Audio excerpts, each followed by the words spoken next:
अध्याय 14। एल्डरहो का शिष्य बनना। अगले दिन उद्घाटन समारोह के बाद जियाओमिंग उस इमारत में जाने के लिए इंतजार नहीं कर सकता था जहां कीमिया विभाग स्थित था। कीमिया विभाग में जियाओमिंग एक मध्यम आयु वर्ग के व्यक्ति से मिला जो एक शिक्षक की तरह दिखता था और उसने गोली शोधन विभाग में शामिल होने का इरादा व्यक्त किया।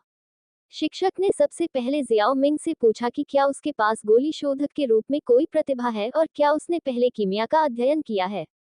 जियाओमिंग ने वही दोहराया जो उसने कल जीहू से कहा था। मध्यम आयु वर्ग के शिक्षक ने भौहें सिकुड़ी और जियाओमिंग की ओर देखा। शिक्षक जीहू सही थे। हर साल बहुत से लोग आवेदन करने के लिए गोली शोधन विभाग जाते थे और हालांकि बहुत से लोग सफल होते थे, लेकिन बहुत से लोग असफल भी होते थे और कुछ तो कीमियागर बनने की आवश्यकताओं को जाने बिना ही चले जाते थे। इसलिए शिक्षक जियाओमिंग का संस्करण सुनना नहीं चाहता था। अपना हाथ हिलाते हुए उसने अपने बगल के छात्र से एक परीक्षण क्रिस्टल लाने के लिए कहा। अपना हाथ आगे बढ़ाओ। जियाओमिंग ने क्रिस्टल बॉल को देखा और बिना किसी हिचकिचाहट के उस पर हाथ रख दिया। थोड़ी सी खामोशी के बाद क्रिस्टल बॉल भयंकर लाल हो गई और एक पल के बाद ये वास्तव में आग के गोले की तरह गर्म और चमकदार हो गई। उग्र लाल के बीच चमकीले हरे रंग का एक संकेत स्पष्ट रूप से देखा जा सकता था। बुरा नहीं है, आपके पास वास्तव में एक कीमियागर की प्रतिभा है। आप अब से हमारे कीमिया विभाग के छात्र होंगे। सकारात्मक परिणाम प्राप्त करने के बाद इस शिक्षक ने तुरंत जियाओमिंग को कीमिया विभाग के सामान्य ज्ञान पर एक व्याख्यान दिया। एक तरफ हमारे कीमिया विभाग में प्रशिक्षकों द्वारा नियमित रूप से व्याख्यान दिए जाएंगे जो चौथी कक्षा के कीमियागर या उससे ऊपर हैं। व्याख्यान जनता के लिए खुले हैं और कोई भी आकर उन्हें सुन सकता है और व्याख्यान के बाद शिक्षक से सवाल पूछ सकता है। बेशक अगर किसी छात्र में कीमियागर के रूप में असाधारण प्रतिभा है और उसे एक शिक्षक द्वारा शिष्य के रूप में स्वीकार किया जाता है, अगर शिक्षक अपने छात्र को अपना समय देने के लिए तैयार है, तो बेशक यह एक और कहानी है। दूसरी बात, हमारे कीमिया विभाग में मूल प्रवेश में रैंक लागू नहीं होती है। मुझे पता है कि आप इस साल रैंक एस के नए प्रवेश छात्र हैं, लेकिन ये यहाँ बेकार है। आपको कीमिया में अपनी ताकत से संसाधन अर्जित करने होंगे। तीसरी बात, प्रशिक्षु कीमियागर के रूप में प्रारंभिक चरण में अकादमी व्यंजनों और औषधीय जड़ी बूटियां भी प्रदान करेगी, लेकिन यह एक निश्चित राशि है और राशि बहुत अधिक नहीं होगी। अगर एक कीमियागर वास्तव में आगे बढ़ना चाहता है तो लगातार अभ्यास आवश्यक है। मेरा सुझाव है कि जितनी जल्दी हो सके शुरू करने के लिए अपनी खुद की औषधीय जड़ी बूटियां खरीदें। एक बार जब आप कीमिया के साथ शुरुआत कर लेते हैं, तो हर बार जब आप कीमियागर के रूप में एक स्तर पर आगे बढ़ते हैं, तो आपको 3 गोली व्यंजनों से पुरस्कृत किया जाएगा, जिनमें से आप चुन सकते हैं। यदि आप अधिक गोली व्यंजनों को प्राप्त करना चाहते हैं, तो आपको उन्हें योगदान बिंदुओं के लिए एक्सचेंज करना होगा, जिसे अकादमी को गोलियों को परिष्कृत करने में मदद करने के लिए भुनाया जा सकता है। याद रखें कि अकादमी में प्राप्त अद्वितीय व्यंजनों को स्वतंत्र रूप से पारित नहीं किया जाना चाहिए। बेशक कीमियागर नियमों के अनुसार अकादमी को गोलियों को परिष्कृत करने में मदद करने के लिए औषधीय सामग्री अकादमी द्वारा प्रदान की जाएगी, लेकिन गोलियों की सफलता दर की गारंटी होनी चाहिए। इसके अलावा एक स्तर में प्रवेश करने के बाद पहले की तरह विभिन्न स्तरों के कीमियागर हर महीने अभ्यास करने के लिए एक निश्चित मात्रा में औषधीय सामग्री के लिए अकादमी में आवेदन कर सकते हैं। सफलता या असफलता की परवाह किए बिना, यदि गोलियां सफल होती हैं तो वे अकादमी में जाती हैं। यदि वे विफल होती हैं तो औषधीय सामग्री को अकादमी की लागत के रूप में गिना जाता है। हालांकि तुम अभी भी नौसिखिए हो, इसलिए तुम्हें इस बारे में ज्यादा सोचने की जरूरत नहीं है। अभी के लिए बस पहले कड़ी मेहनत से पढ़ाई करो। मेरी सलाह याद रखो, एक कीमियागर के रूप में विकसित होने के लिए बहुत ज्यादा संसाधनों की जरूरत होती है। तुम्हें पहले अभ्यास करने के लिए ज्यादा जड़ी बूटियां खरीदनी चाहिए और पहले स्तर पर प्रवेश करने के बाद तुम अकादमी को गोलियां परिष्कृत करने में मदद कर सकते हो ताकि बाद में ज्यादा संसाधन मिल सकें। जियाओमिंग ने धन्यवाद में अपना सिर हिलाया। उसके गुरु की सलाह बहुत मददगार थी। मूल जियाओयान की परिष्कृत गोलियों को इतनी आसानी से मत देखो। उसकी प्रतिभा के कारण को छोड़कर यह इसलिए था क्योंकि उसके पास एक कीमियागर था जो उसे करीब से सिखाने के लिए डूकी हुई महाद्वीप में नंबर 1 कीमियागर के रूप में जाना जाता था। फिर भी जियाओयान ने भी बड़ी मात्रा में औषधीय सामग्री का सेवन किया। जियाओमिंग के पास जियाओयान जैसा उपचार नहीं था और वह जियामा अकादमी का फायदा नहीं उठाता था, इसलिए उन्हें भुगतान करना निश्चित रूप से एक दायित्व था। इस समय जियाओमिंग को पहले से ही लग रहा था कि उसकी जेबें लंबे समय तक बहुत सिकुड़ जाएंगी। ओह, अच्छी बात है कि मैं अब वास्तव में गरीब नहीं हूँ। अन्यथा ये थोड़ा मुश्किल होता। जियाओ परिवार मुझे गोलियां परिष्कृत करने के लिए भुगतान करने में सक्षम नहीं है। अगर उसके पास किमियागर की प्रतिभा है और उसने जियाओ परिवार को सूचित किया है, तो वे निश्चित रूप से इसे प्रदान करने में प्रसन्न होंगे। लेकिन जब कोई जियाओ परिवार के आकार के बारे में सोचता है, तो उसे डर लगता है कि उन्हें दिवालिया होना पड़ेगा। जब मध्यम आयु वर्ग के शिक्षक ने देखा कि जियाओ मिंग में किमियागर की प्रतिभा है और वह एक युवा प्रतिभाशाली व्यक्ति है जिसने अतीत में जियामा अकादमी में अपना नाम बनाया था, 2 दिन बाद अचानक उसके दिमाग में एक विचार आया और वहीं रुक गया। जब जियाओ मिंग कीमिया विभाग की कक्षा अनुसूची के बारे में जानने के बाद जाने वाला था, तो मध्यम आयु वर्ग के शिक्षक ने आखिरकार बोलने से खुद को रोक नहीं पाया। छोटे साथी, मेरे पास तुम्हारे लिए एक सुझाव है जिससे तुम संसाधनों को बचा सकोगे और तुम्हें सिखाने वाला कोई मिल जाएगा। क्या तुम इसे सुनना चाहते हो? क्या ऐसी कोई अच्छी बात है? जियाओ मिंग ने आश्चर्य से रुककर कहा। हम हाल ही में कीमिया विभाग के बुजुर्ग शिष्यों की भर्ती कर रहे हैं। अपनी प्रतिभा के साथ तुम इसे आजमा सकते हो। अगर तुम चाहो तो मैं तुम्हें पेश कर सकता हूँ। तो ये बात थी, विचार करने की कोई बात नहीं थी। जियाओ मिंग ने तुरंत सहमति दे दी। ये देखकर कि जियाओ मिंग सहमत हो गया, मध्यम आयु वर्ग का व्यक्ति बहुत खुश हुआ। जियाओ मिंग के पास अच्छी साधना प्रतिभा थी और शिष्य के रूप में स्वीकार किए जाने की उच्च संभावना थी। यह उसके लिए भी फायदेमंद होगा। उस स्थिति में थोड़ी देर यहाँ मेरा इंतजार करो। हम क्या तुम वही प्रतिभाशाली जियाओ मिंग हो जिसके बारे में पिछले 2 दिनों से बाहरी प्रांगण में बेतहाशा अफवाहें उड़ रही हैं? एल्डर हो ने जियाओ मिंग की ओर देखा, जो कुछ ही दूरी पर चुपचाप इंतजार कर रहा था, और दिलचस्पी से पूछा। ये तथ्य कि अकादमी ने पिछले 2 दिनों में एक 6 वर्षीय डू प्रैक्टिशनर की भर्ती की थी, अकादमी के शीर्ष अधिकारियों के बीच पहले से ही ज्ञात था। एक 6 वर्षीय 3 सितारा डू प्रैक्टिशनर इतना दुर्लभ था कि उसने अपने जीवन में ऐसा व्यक्ति कभी नहीं देखा था। यहाँ तक कि हु गान की पोती, जिसे एक राक्षस के रूप में जाना जाता था, उसका मुकाबला नहीं कर सकती थी। उसने ये भी सुना था कि कुछ बुजुर्ग इस युवा डू प्रैक्टिशनर को अपना शिष्य बनाने पर विचार कर रहे थे। मुझे उम्मीद नहीं थी कि यह जियाओ मिंग अपनी असाधारण साधना प्रतिभा के अलावा वास्तव में एक कीमियागर की प्रतिभा भी रखता होगा। चूंकि ऐसा है, तो मैं उसे अपना शिष्य बना लूंगा, इससे पहले कि दूसरे लोग उसे ढूंढने आए। एल्डर हुओ ने मन ही मन बहुत खुशी से सोचा। एल्डर हुओ के सवाल पर जियाओ मिंग ने सम्मानपूर्वक सलाम किया और जवाब दिया, हाँ। जियाओ मिंग जानता था कि वह जल्द या बाद में सनसनी मचा देगा, लेकिन अभी 3 दिन भी नहीं हुए हैं। उसे उम्मीद नहीं थी कि कीमिया विभाग के बुजुर्गों को भी उसके बारे में पता चलेगा, इसलिए वह केवल इतना ही कह सकता था कि वह बहुत प्रतिभाशाली है। एल्डर हुओ ने जियाओ मिंग को जितना करीब से देखा, वह उतना ही संतुष्ट हुआ। वह युवा था और हालांकि वह एक प्रतिभाशाली था, उसके चेहरे पर कोई लाड़ प्यार नहीं था। वह बहुत अच्छा था। मैं कीमिया विभाग का प्रभारी 5वीं श्रेणी का कीमियागर हूँ। एल्डर हुओ, क्या आप मुझे अपने गुरु के रूप में पूजने के लिए तैयार हैं? हाँ, जियाओ मिंग गुरु को अपना सम्मान देता है। एल्डर हुओ के शब्द बिल्कुल वही थे जो जियाओ मिंग चाहता था। मना करने का कोई कारण नहीं था, और उसने तुरंत अपना सम्मान दिया। हा हा हा हा हा, बुरा नहीं है, उठो। एल्डर हुओ ने खुशी खुशी जियाओ मिंग की मदद की। उसके बगल में बैठे अधेड़ उम्र के शिक्षक ने देखा कि सब ठीक चल रहा है। उसने कहा, बधाई हो एल्डर हुओ, आपको एक अच्छा शिष्य पाकर खुशी होगी। एल्डर हुओ ने अपनी सफेद दाढ़ी को सहलाया, फिर अपने हाथ से एक अंगूठी निकाली और उसे जियाओ मिंग को देते हुए कहा, शिष्य, इस अंगूठी में एक उपहार है जिसे मैंने तैयार किया है। इसके अंदर आपकी भविष्य की साधना के लिए संसाधन है, साथ ही कुछ सोने के सिक्के, क्यूई विधियां और डू तकनीकें, किताबें, गोली बनाने की विधियां और गोलियां हैं। इसलिए अगर आपको कुछ समझ में नहीं आता है, तो सीधे मुझसे पूछें। धन्यवाद गुरु। जियाओ मिंग ने थोड़ा शर्मिंदा होकर स्टोरेज रिंग ले ली। एल्डर हुओ ने बहुत सारे उपहार दिए थे, जिससे उसे शर्मिंदगी महसूस हुई। दरअसल ऐसा इसलिए था क्योंकि इन दिनों जियाओ मिंग की प्रसिद्धि बहुत थी, और कुछ बुनियादी जानकारी उच्च वर्गों में फैल गई थी, और एल्डर हुओ को पता था कि वह जियामा साम्राज्य में एक छोटे से परिवार से आया था, और शायद उसके पास ज्यादा पैसे नहीं थे, और साधना तकनीक भी बहुत अच्छी नहीं थी। ये केवल जियाओ मिंग के साथ ही नहीं है, जियामा अकादमी में अध्ययन करने आने वाले कई लोग ऐसे ही हैं।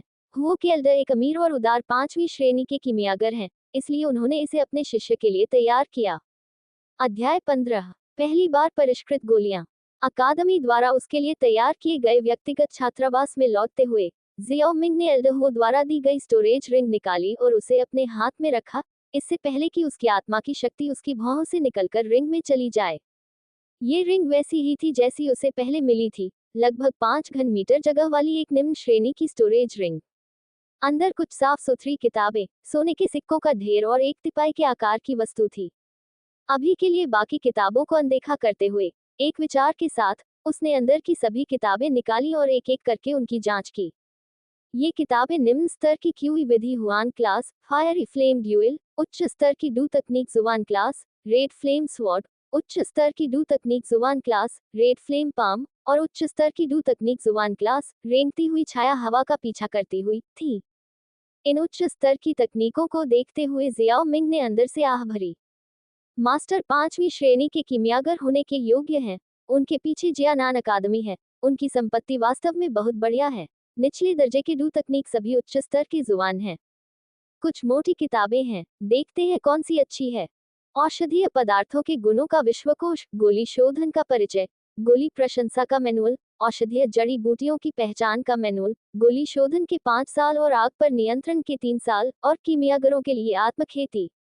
बड़े हुओ वास्तव में एक अच्छे मास्टर थे। इन पुस्तकों को देखकर जियाओ मिंग को अपने पिछले जीवन में हाई स्कूल के अंतिम वर्ष के दौरान अपने अध्ययन के जीवन की स्पष्ट याद आई। यह एक कठिन समय था जहां वह विजयी हुआ, हालांकि बाल रहित। एक संक्षिप्त नजर डालने के बाद जियाओ मिंग ने सब कुछ वापस ले लिया, केवल एक किताब को ध्यान से पढ़ने के लिए छोड़ दिया। अगले दिन आरंभिक कक्षा के बाद, जैसा कि एल्डर हो ने कल विदा लेते समय निर्देश दिया था, जियाओ मिंग अकेले ही कीमिया विभाग में उसे देखने के लिए आया। कीमिया विभाग के एक अध्ययन कक्ष में जियाओ मिंग एल्डर हो से मिला। जब उसने एल्डर हो को देखा तो जियाओ मिंग ने सम्मानपूर्वक कहा, जियाओ मिंग गुरु का अभिवादन करता है। मेरा अच्छा शिष्य यहाँ है, आओ पहले बैठो। जैसा कि मैंने कल कहा था, जब तुम आओगे तो तुम गोली शोधन से परिचित होना शुरू कर दोगे, इसलिए आज हम गोली शोधन की कला सीखना शुरू करेंगे। जब एल्डर हो ने जियाओ मिंग को आते देखा तो उसने अपनी सफेद दाढ़ी को सहलाया और जियाओ मिंग के रवैये से बहुत प्रसन्न होकर मुस्कुराया। आप पहले गोली शोधन के संपर्क में नहीं आए हैं, इसलिए मैं आपको गोली शोधन के बारे में कुछ सामान्य ज्ञान बता दूं। यदि आप गोलियों को परिष्कृत करना चाहते हैं तो आपके पास पहले एक औषधीय कड़ाही होनी चाहिए। औषधीय कड़ाही योद्धा के हथियार की तरह है, यह अपरिहार्य है। एक कड़ाही की भट्टी में आग के लिए जितने अधिक आउटलेट होते हैं, औषधीय कड़ाही उतनी ही उच्च श्रेणी की होती है और इस प्रकार यह उतनी ही दुर्लभ होती है। बेशक, यदि आप आग के कई आउटलेट को नियंत्रित करना चाहते हैं तो आपको एक मजबूत आत्मा बोध की आवश्यकता है। औषधीय कड़ाही के अलावा गोली शोधन के लिए हम जिन लपटों का उपयोग करते हैं वे आमतौर पर हमारी डूक्यूई द्वारा उत्प्रेरित लपटें होती हैं। इसलिए उच्च गुणवत्ता वाली गोलियों का अभ्यास करने के लिए आपको गहरी डूक्यूई साधना की आवश्यकता होती है। यहाँ तक कि सबसे कम स्तर की गोलियों के लिए भी डू प्रैक्टिशनर साधना की आवश्यकता होती है, जिसे आप पहले ही प्राप्त कर चुके हैं। ये बोलते हुए एल्डर हो के चेहरे पर मुस्कान और भी बड़ी हो गई। गुरु, अपनी साधना द्वारा उत्पन्न ज्वालाओं के अतिरिक्त क्या एक कीमियागर बाहरी ज्वालाओं को भी अवशोषित नहीं कर सकता? हम बुरा नहीं है, ऐसा लगता है कि तुम मेरी दी हुई किताबें पढ़ रहे हो। हम कीमियागरों के लिए सबसे अच्छी ज्वालाएं निश्चित रूप से स्वर्गीय ज्वालाएं हैं जो स्वर्ग और पृथ्वी से ऊर्जा के साथ स्वाभाविक रूप से पैदा होती हैं। वे सभी दुनिया के सबसे विश्वासघाती और कठिन स्थानों में पैदा होती हैं, इसलिए उन्हें पाया जा सकता है, लेकिन उनकी तलाश नहीं की जा सकती। एल्डर हुओ की आंखों में भी स्वर्गीय ज्वालाओं के लिए उनकी इच्छा दिखाई दी। और हमारी जियानान अकादमी में एक स्वर्गीय ज्वाला है। एक से अधिक, 2 हैं। जियाओ मिंग ने मन ही मन बुदबुदाया। वह कोई ऐसा व्यक्ति था जो जियानान अकादमी की पृष्ठभूमि को जानता था। एक परिपक्व ज्वाला और एक नवजात, दोनों ही पतित हृदय ज्वाला थे, लेकिन यह अफसोस की बात थी कि जियानान अकादमी के उच्च प्रबंधन को नहीं पता था कि ऐसी कोई चीज है। अन्यथा वह पतित हृदय ज्वाला जो इतनी अशांति पैदा कर रही थी, बहुत पहले ही परिष्कृत हो गई होती। एल्डर हुओ ने जियाओ मिंग की निगाह देखी जो उसके कथन के साथ उग्र हो गई थी। ये सोचकर कि उसने अकादमी की पतित हृदय ज्वाला पर ध्यान दिया है, उसने बेपरवाही से अपना सिर हिलाया। आपको उस स्वर्गीय ज्वाला के साथ खेलने के बारे में नहीं सोचना चाहिए। वह स्वर्गीय ज्वाला अकादमी का आधार है। जो कोई भी इसके खिलाफ प्रयास करने की हिम्मत करेगा वह जियानान अकादमी का दुश्मन बन जाएगा। जब आप आंतरिक प्रांगण में पहुंचेंगे तो आपको विवरण पता चल जाएगा और दूसरों को यह न बताएं कि अकादमी में एक स्वर्गीय ज्वाला है। हालांकि अकादमी दूसरों के द्वारा परेशानी पैदा करने से नहीं डरती है, लेकिन ये भी नहीं चाहती कि दूसरे लोग परेशानी पैदा करें। जियाओ मिंग ने एल्डर हुओ की चेतावनी सुनी और गंभीरता से सिर हिलाया। मुझे पता है गुरु, मैं किसी को नहीं बताऊंगा। आपको स्वर्गीय ज्वाला न होने के बारे में उदास होने की भी जरूरत नहीं है। स्वर्गीय ज्वाला के किनारे आप इसके बजाय अन्य ज्वालाओं की तलाश कर सकते हैं, जैसे कि जानवर की आग, जो समान रूप से प्रभावी है। ये कहते हुए एल्डहुओ ने अपनी दाहिनी हथेली को फैलाया। उसकी हथेली से एक गहरी काली ज्वाला निकली। ज्वाला के चारों ओर का स्थान स्पष्ट रूप से विकृत हो गया। जियाओ मिंग, जो एल्डहुओ से बहुत दूर नहीं था, उसे एक भयानक गर्मी महसूस हो सकती थी। बहुत अभ्यास करो। जब तुम एक प्रथम श्रेणी के कीमियागर बन जाओगे, तो मैं तुम्हारे लिए एक उच्च श्रेणी की जादुई जानवर की ज्वाला ढूंढूंगा, एल्डहुओ ने कहा, जैसे ही उसने अपने हाथ में ज्वाला को वापस लिया और अपनी दाढ़ी को सहलाया। ये वास्तव में एल्डहुओ द्वारा दी गई प्रेरणा का एक साधन था। एक जानवर की ज्वाला के प्रलोभन के साथ, कोई सोच सकता है कि उसका ये शिष्य गोली शोधन में अधिक रुचि रखता होगा। ये कहना ही था कि एल्डहुओ जियाओ मिंग के इस शिष्य के लिए वास्तव में अच्छा था। धन्यवाद गुरु। ठीक है, व्याख्यान के लिए बस इतना ही। कीमिया कक्ष में जाओ और मैं तुम्हें एक बार दिखाऊंगा, फिर तुम अपने आप अभ्यास करो और अगर तुम्हें कुछ समझ में ना आए तो मुझसे पूछो। जैसे ही जियो मिंग अध्ययन कक्ष से बाहर निकला और कीमिया कक्ष में गया, उसने एक औषधीय कड़ाही देखी जो लगभग आधा मीटर दूर थी। औषधीय कड़ाही गहरे और काले रंग की थी, जिस पर हल्की रोशनी थी। औषधीय कड़ाही के तल पर दो भयानक सांपों के सिर उकेरे गए थे, और एक सांप का मुंह चौड़ा खुला हुआ था, जो आग के लिए 3 आउटलेट बना रहा था जो एक दूसरे से जुड़े हुए थे। आउटलेट घुमावदार और निरंतर थे, और जितना आप अंदर जाते थे, उनका व्यास उतना ही छोटा होता था। ऐसा लगता था जैसे अंदर रहस्य छिपे हों। कड़ाही के शीर्ष पर, कड़ाही के गहरे लाल ढक्कन में एक विशाल सांप कुंडलित है, और ढक्कन में एक विशेष छेद है, जिसका उपयोग औषधीय जड़ी बूटियों को अंदर रखने के लिए किया जाता है। औषधीय कड़ाही की सतह पर जादुई जानवरों की सुंदर आकृतियां चित्रित की गई हैं, जो यथार्थवादी दिखती हैं, जैसे कि वे जीवित प्राणी हों। गोली शोधन कक्ष कीमिया विभाग के लिए गोलियों को परिष्कृत करने के लिए एक विशेष स्थान है, और यह 3 औषधीय कड़ाही से सुसज्जित है, जैसा कि मैंने आपको पहले दिया था। एल्डर हुओ गोली की कड़ाही के पास चले गए, और उनके हाथ की एक लहर से उसके बगल में औषधीय जड़ी बूटियों का एक गुच्छा दिखाई दिया। इसे देखो, मैं इसे केवल एक बार प्रदर्शित करूंगा। इसके बाद जियाओ मिंग ने पहली बार गोली शोधन प्रक्रिया को वास्तविक अर्थों में देखा। एक गहरी काली लौ औषधीय कड़ाही में प्रवेश करती है, और एक के बाद एक जड़ी बूटी कड़ाही की लौ द्वारा भस्म हो जाती है, जिससे पाउडर और पेस्ट के रूप में औषधीय सार पीछे रह जाते हैं। अंत में विभिन्न औषधीय सार एक प्रोटोटाइप गोली में पिघल गए, जिसकी सतह पर गड्ढे थे। जैसे ही लपटें बुझ गईं, कड़ाही में गोली ने एक गोल आकार ले लिया और एक हरा रंग प्राप्त कर लिया, और कड़ाही से एक हल्की औषधीय सुगंध फैल गई। मूल रूप से, कीमियागर को गोलियों को परिष्कृत करने के लिए एक शांत वातावरण की आवश्यकता होती है, और कोई गड़बड़ी नहीं होनी चाहिए। लेकिन चूंकि यह एक प्रथम श्रेणी की गोली थी, इसलिए एल्डहुओ के लिए यह आसान था, इसलिए हर कदम पर एल्डहुओ ने विस्तार से समझाया। गोली जल्दी से बनाई गई, और एल्डहुओ ने अपने हाथ में अमृत को पकड़ने के लिए अपनी डूक्यूई को घुमाया, फिर इसे एक जेड बोतल में डाल दिया और इसे जियो मिंग को फेंक दिया। जियो मिंग को जल्दी से इसे लेते हुए देखकर उसके पूछने का इंतजार किए बिना एल्डहुओ ने अपना मुंह खोला और कहा, यह एक प्रथम श्रेणी की गोली है, पुनर्स्थापना गोली, जो एक निश्चित मात्रा में डूक्यूई को बहाल कर सकती है। क्या आपने अब प्रक्रिया को स्पष्ट रूप से देखा है? एम, मैंने इसे स्पष्ट रूप से देखा। जियो मिंग ने गोलियां रख दी और जवाब दिया, ठीक है, तो करो। अध्याय 16। 1 स्टार डू ग्रैंड मास्टर। एल्डहुओ ने जो विभिन्न बिंदु बताए, उनका पालन करते हुए जियाओ मिंग ने कदम दर कदम सुधार किया। ये पता चला कि डूक्यूई साधना में उनकी महान प्रतिभा के अलावा गोली शोधन में उनकी प्रतिभा भी खराब नहीं थी। 20 से अधिक बार जड़ी बूटियों को काले कोयले में जलाने का अनुभव प्राप्त करने के बाद जियाओ मिंग अंततः सभी औषधीय पौधों का सार निकालने में सफल रहा। चीजें अच्छी चल रही थीं, और जियाओ मिंग ने आंतरिक रूप से प्रोत्साहित महसूस किया। ठीक है, अगला कदम सभी औषधीय सार को एक गोली में मिलाना था। जियाओ मिंग से हल्की औषधीय खुशबू वाली हरे रंग की गोली प्राप्त करने के बाद एल्डहुओ ने पहले इसका रंग देखने के लिए इसे अपनी आंखों के सामने रखा और फिर इसे अपनी नाक के सामने रखा और इसे सूंघा। एल्डहुओ ने पसीने से लथपथ जियाओ मिंग की ओर एक मुस्कुराहट प्रकट की। हे, हालांकि उपस्थिति अनियमित है और औषधीय सुगंध बहुत स्पष्ट नहीं है, ये पहले से ही एक तैयार गोली है, युआन रिटन पिल को पहले स्तर की गोलियों के बीच परिष्कृत करना मध्यम रूप से कठिन है। ये बहुत अच्छा है कि आप अपने पहले शोधन में इस बिंदु तक पहुंच गए हैं। जियाओ मिंग ने प्रशंसा प्राप्त की और मुस्कुराया।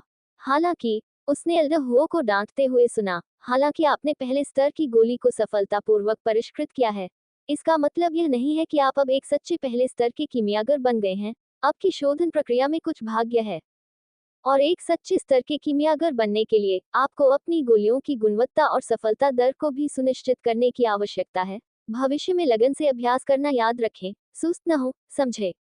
अपने एकमात्र शिष्य जियाओ मिंग के लिए एल्डर ने अभी भी उससे उम्मीद की थी कि वह अपने पैरों को जमीन पर रखे और एक छोटी सी उपलब्धि के कारण आत्मसंतुष्ट न हो जाए। जियानान अकादमी में बिताए गए सभी वर्षों में उसने बहुत से प्रतिभाशाली लोगों को देखा था, और यद्यपि जियाओ मिंग जैसे राक्षस नहीं थे, लेकिन कम क्षमता वाले अनगिनत प्रतिभाशाली लोग थे। वह उन प्रतिभाशाली लोगों की संख्या भी नहीं गिन सकता था जो अवज्ञाकारी बन गए और अपने अहंकार के कारण बहुत नुकसान उठाया। समझ गया, मैं भविष्य में लगन से अभ्यास करूंगा। एल्डर हुओ की लंबी चेतावनी के जवाब में जियाओ मिंग ने जल्दी से सहमति जताई। ये देखकर कि जियाओ मिंग वास्तव में उसकी शिक्षाओं को सुनता है, एल्डर हुओ ने राहत में सिर हिलाया, अपनी दाढ़ी को सहलाया और अपने दाहिने हाथ की एक लहर के साथ गोली धूपदान के पास औषधीय जड़ी बूटियों का एक बड़ा ढेर दिखाई दिया। ये आपके लिए अभ्यास जड़ी बूटियां हैं। जब भविष्य में आपके पास पर्याप्त नहीं हो तो गोदाम में जाएं और मेरा नाम रिपोर्ट करें, और वे आपको जड़ी बूटियां देंगे। धन्यवाद गुरु, अच्छी तरह से अभ्यास करें। इसके बाद जियाओ मिंग का जीवन दोहराव वाला हो गया। या तो वह दिन में गोलियां परिष्कृत कर रहा था, या वह गोली परिष्कृत करने की सलाह के लिए एल्डर हुओ के पास गया। एल्डर हुओ इस शिष्य के साथ भी कंजूस नहीं था। उसने जियाओ मिंग को कीमिया के बारे में जो कुछ भी पता था वह सब बता दिया। गुरु होने का लाभ बहुत बड़ा था। अगर जियाओ मिंग ने अकेले इसके बारे में सोचा होता तो उन सवालों को हल करने में उसे बहुत समय लग जाता, लेकिन जब एल्डर हुओ ने इसे समझाया तो जियाओ मिंग जल्दी से समझ गया। इसके अलावा एल्डर हुओ जियानान अकादमी के एल्डर होने के योग्य थे, लेकिन उनकी शिक्षण क्षमता कोई दिखावा नहीं थी। जियाओ मिंग के कीमिया कौशल उनके शिक्षण के तहत पॉलिश किए गए थे, और गोली परिष्कृत करने के कौशल की नींव बहुत मजबूती से रखी गई थी, और उन्होंने समय समय पर जियाओ मिंग को सिखाया, जिससे उसे अंतराल को भरने में मदद मिली। रात में जियाओ मिंग सोने के बजाय अभ्यास कर रहा था और अपनी साधना में बहुत मेहनत कर रहा था। ये तब की बात है जब जियाओ परिवार में पहले उसके पास कीमियागर होने की कोई प्रतिभा नहीं थी, और कीमियागर बनने के बाद तो यह और भी ज्यादा हो गया। ऐसा इसलिए था क्योंकि वह स्पष्ट रूप से समझता था कि साधना की दुनिया में मजबूत लोगों का सम्मान किया जाता है, क्योंकि जिसके पास सबसे बड़ी मुट्ठी होगी उसे उचित ठहराया जाएगा। अगर आप बदमाशी से बचना चाहते हैं तो एक ही तरीका है, मजबूत बनना।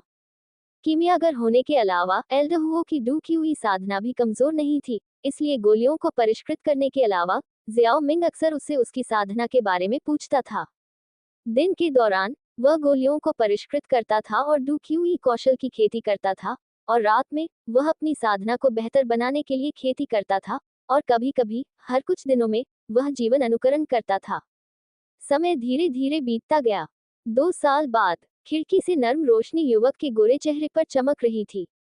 हालांकि वह युवा था, उसकी तलवार जैसी भौहें और तारों भरी आंखें, उसके लाल होंठ और सफेद दांत, ये देखा जा सकता था कि वह भविष्य में निश्चित रूप से कई महिलाओं के दिलों पर कब्जा करेगा। जियाओ मिंग ने अपनी आंखें खोली और अपनी साधना से जागते हुए धुंधली हवा का एक झोंका छोड़ा। मैं एक सितारा डू ग्रैंड मास्टर बन गया हूँ। मेरी कीमिया तकनीक भी तीसरे स्तर पर पहुंच गई है। जियाओ मिंग के चेहरे पर एक मुस्कान दिखाई दी, क्योंकि उसने महसूस किया कि उसके डेंटियन में क्यूई कॉइल पूरी तरह से ठोस क्रिस्टल में बदल गया है। और फिर उसने सोचा, लेकिन ये पर्याप्त नहीं है। मैं 2 साल से जियानान अकादमी में हूँ, और मैंने इन 2 सालों में कीमिया तकनीक में बहुत अधिक समय बिताया है, जिसके परिणामस्वरूप मेरी साधना में बहुत सुस्ती आई है। 1 और महीने में चयन दौर है। यद्यपि मैं इस शक्ति के साथ आंतरिक प्रांगण में प्रवेश कर सकता हूँ, आंतरिक प्रांगण अत्यधिक प्रतिस्पर्धी है। प्रवेश करने के बाद यह इतना आसान नहीं होगा। जियाओ मिंग की खुद के बारे में धारणा वास्तव में बहुत स्पष्ट थी। वास्तव में वह उन साधारण प्रतिभाओं से अलग नहीं था, और भले ही उसने अपने प्रशिक्षण में बहुत मेहनत की हो, फिर भी उसकी वास्तविक युद्ध क्षमता उन लोगों के बराबर नहीं थी जो जीवन और मृत्यु के परीक्षणों से गुजरे थे। चूंकि उसकी प्रतिभा का पता चला था, इसलिए उसका सफर आसान था, और जो कोई भी उसे देखता था वह मुस्कुराता और मिलनसार होता था। अपनी उम्र के कारण उसने अपने अनुभव को स्पैरिंग के माध्यम से बढ़ाने की कोशिश की, लेकिन राइज ऑफ ट्विन स्पिरिट्स द्वारा लाए गए लाभ के कारण वह अपने समान स्तर के छात्रों को आसानी से जीत सकता था। अन्य बुजुर्ग स्पैरिंग में साथी थे, और यही बात उसके शिक्षक और गुरु एल्डर के बारे में भी सच थी, जो उसके साथ एक बच्चे की तरह व्यवहार करते थे। हालांकि उम्र के हिसाब से वह वास्तव में एक बच्चा था, लेकिन यह उसके विकास में एक गंभीर बाधा थी। इसके अलावा कीमिया का अभ्यास करने में बिताए समय की भरपाई के लिए उसने अपनी साधना में मदद करने के लिए गोलियां भी लीं, जिसके परिणामस्वरूप एक अस्थिर दुखी साधना हुई। जियाओ मिंग ने इन समस्याओं को हल करने के बारे में सोचा था, अर्थात प्रशिक्षण के लिए जियानान अकादमी की कानून प्रवर्तन इकाई में प्रवेश करके। जियानान अकादमी की कानून प्रवर्तन इकाई क्षेत्र में अंधेरे और बुरी ताकतों के खिलाफ लड़ने के लिए समर्पित है, और रक्तपात अक्सर होता है, और इसे छोड़ने से जियाओ मिंग का मानना है कि वह निश्चित रूप से एक गुणात्मक परिवर्तन लाएगा। विचार सुंदर है, लेकिन वास्तविकता कठोर है। जियाओ मिंग ने एक बहुत ही महत्वपूर्ण व्यक्ति की उपेक्षा की। उसके पास अभी भी जियानान अकादमी में एक शिक्षक है। एल्डर हुओ की कोई संतान नहीं थी और उसका केवल एक शिष्य था, वह जियाओ मिंग था। एक साथ समय बिताने के बाद उन्होंने पहले से ही जियाओ मिंग को अपने सबसे करीबी व्यक्ति के रूप में माना था। साधना में जियाओ मिंग के साथ बहुत सख्त थे, लेकिन बाकी सब चीजों में उसे लाड प्यार करते थे, उसे वह सब कुछ देते थे जो वह चाहता था।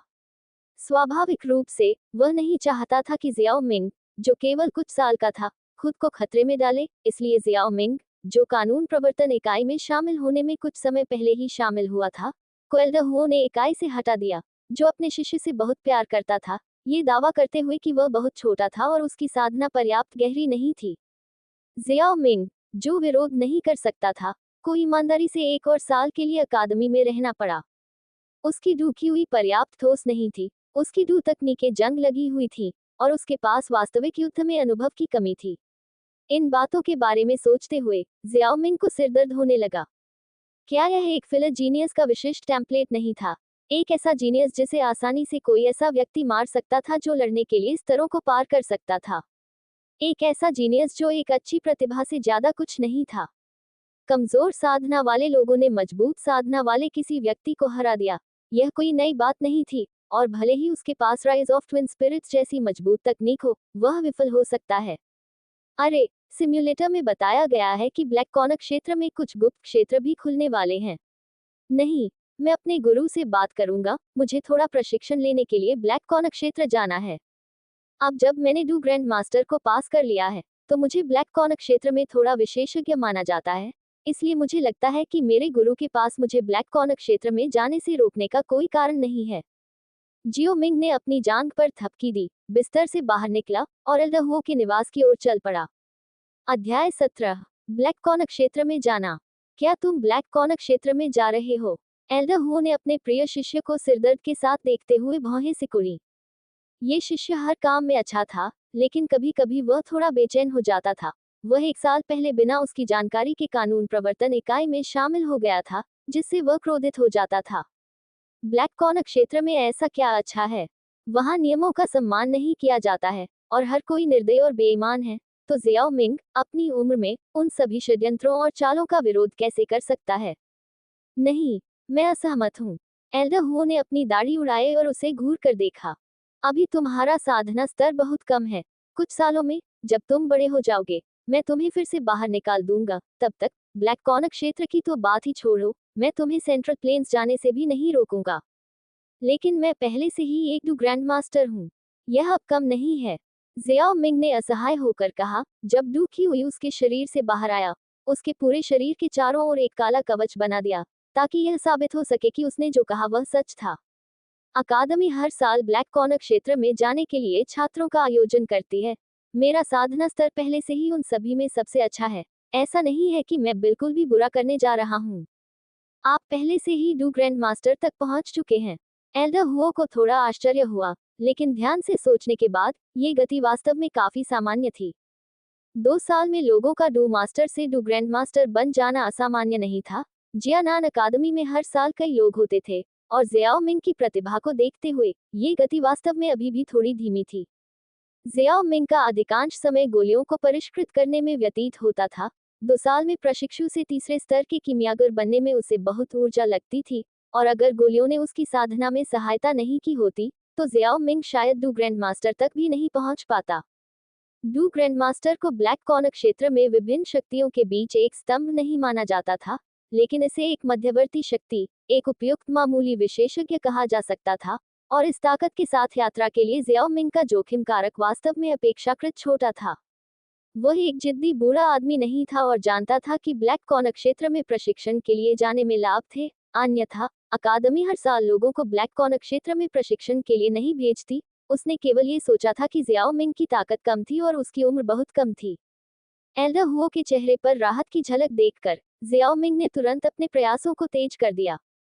चिंता मत करो मास्टर, मैं दुश्मन के खिलाफ कुछ अनुभव हासिल करने के लिए बस आसपास के कुछ शहरों का दौरा करूंगा। आप नहीं चाहते कि भविष्य में जब मैं उसी स्तर के लोगों से मिलूं तो मुझे फांसी पर लटका दिया जाए और पीटा जाए।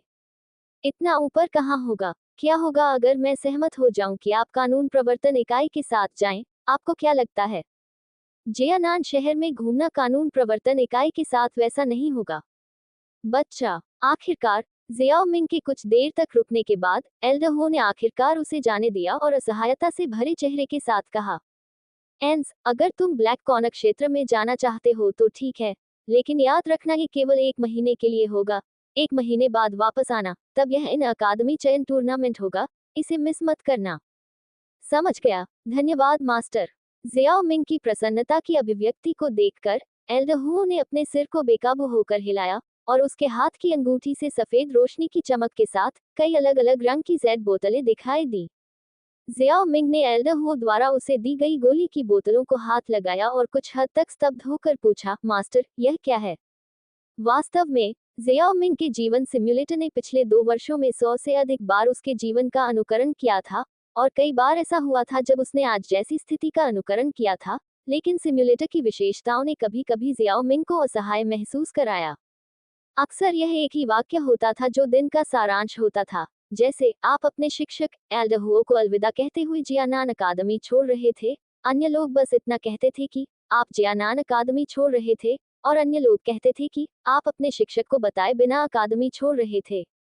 अंत में जीवन सिम्युलेटर आपके लिए उपन्यास की तरह सभी विवरणों को चिन्हित नहीं करेगा।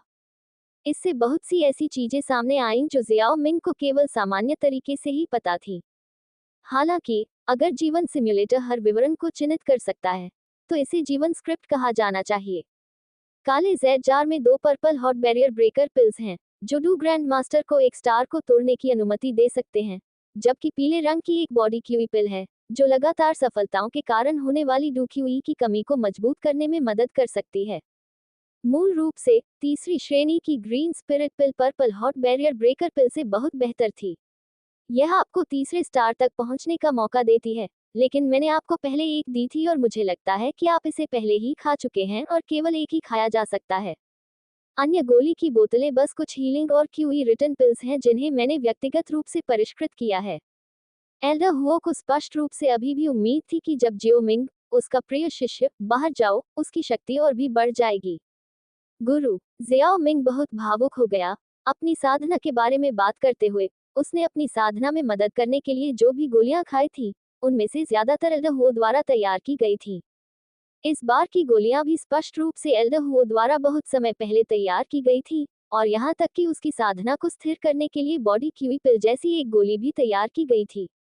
जब तुम बाहर जाओ तो सावधान रहना याद रखो, खासकर। जियाओ मिंग के चले जाने का बहुत देर तक इंतजार किए बिना एल्डर हुओ ने दुनिया में चलने के अपने अनुभव को सिखाना शुरू कर दिया। जियाओ मिंग अधीर नहीं था और चुपचाप सुनता रहा। सिर्फ सुनकर जियाओ मिंग को लगा जैसे उसने कहीं इस दृश्य का अनुभव किया हो। ... अपने गुरु एल्डर हुओ को अलविदा कहने के बाद Xiao Ming ji who co पढ़ाने गया। एल्डर हुओ से बात करने के बाद कीमिया विभाग की कक्षाओं के साथ कुछ नहीं होगा, लेकिन कीमिया विभाग के अलावा वह अभी भी जीहू की कक्षा में एक छात्र था, और जियाओ मिंग को निश्चित रूप से ट्यूटर जीहू की अनुमति लेनी पड़ी जब वह बाहर गया। जीहू की प्रतिक्रिया पहले एल्डर हुओ की तरह ही थी, दोनों ने मना कर दिया। अकादमी ने प्रशिक्षण के लिए जो समय अलग रखा है वह बीत चुका है, मैं तुम्हें बाहर जाने नहीं दे सकता। जियाओ मिंग के लिए इस प्रतिभाशाली व्यक्ति जीहू की छाप बहुत अच्छी है। विनम्र, उचित आचरण, कोई अहंकार नहीं जो आमतौर पर प्रतिभाशाली लोगों में होता है। लोगों के साथ दयालुता से पेश आता है, कमजोरों को धमकाता नहीं है, यानी उसके पास सभी फायदे हैं। दुर्भाग्य से वह थोड़ा छोटा था, इसलिए जियाओमिंग की खातिर उसने आशा की कि जियाओमिंग ब्लैक कॉर्नर क्षेत्र में जाने से पहले थोड़ा बड़ा हो जाएगा, और स्वाभाविक रूप से जियाओमिंग के अनुरोध को अस्वीकार कर दिया।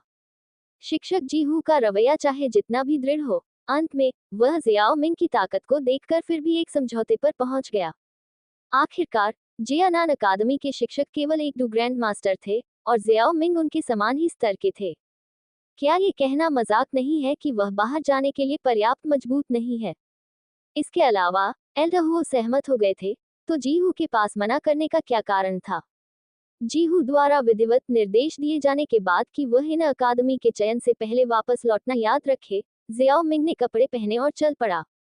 हु एल्डर द्वारा दी गई गोलियों की बात करें तो जियाओमिंग का अभी उन्हें लेने का कोई इरादा नहीं था। उसने महसूस किया कि जब तक उसकी साधना थोड़ी और ठोस नहीं हो जाती, तब तक इंतजार करना बेहतर होगा। डॉट डॉट डॉट 3 दिन बाद ग्रीनियान टाउन। काले कपड़े पहने एक छोटा व्यक्ति कुछ हद तक जीर्ण शीर्ण सराय में दाखिल हुआ। सराय लोगों से भरी हुई थी, जो इस काले वस्त्र वाले व्यक्ति के आगमन से बेपरवाह थे। काले वस्त्र वाले व्यक्ति में ऐसी क्या असामान्य बात थी? उनकी राय में वे एक दिन में दर्जनों लोगों से मिलते हैं, ये काले लबादे वाला आदमी बस थोड़ा छोटा है। अरे, क्या आप खाना खाना चाहते हैं या होटल में रहना चाहते हैं?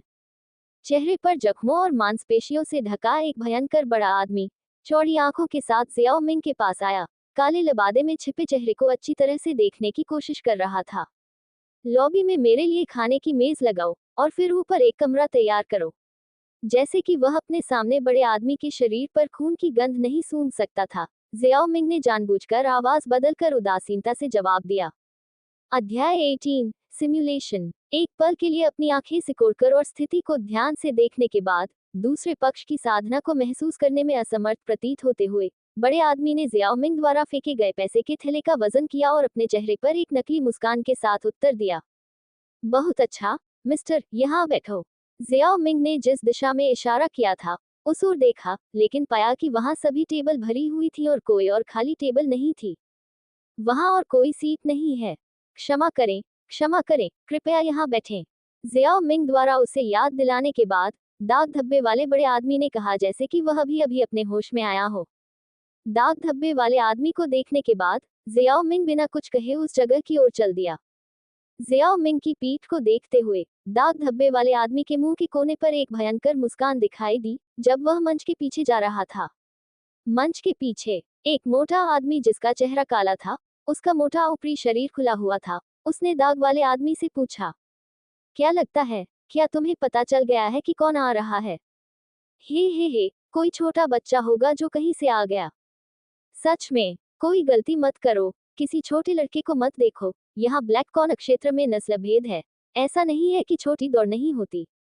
पिछली बार जब तुमने किसी के पीले चेहरे को देखा और कहा कि वह घायल है और पर्याप्त मजबूत नहीं है, जिससे हमें एक चूक में बहुत बड़ा नुकसान उठाना पड़ा, अगर हमारे मालिक की ताकत नहीं होती, तो हम दब जाते।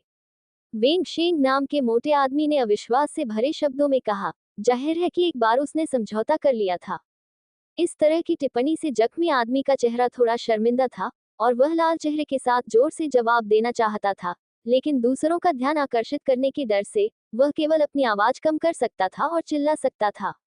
अरे, कोई कारण तो होगा ही। कौन जानता था कि फेफड़े खाने वाला भूत असल में जुबान यिन दाओ जैसी ठंडी यिन तकनीक का अभ्यास कर रहा था, जिससे वह मानवीय और भूतिया लग रहा था। इसके अलावा पिछली बार हम हारे नहीं थे। जुबान यिन दाओ एक निम्न स्तर की जुबान रैंक तकनीक थी।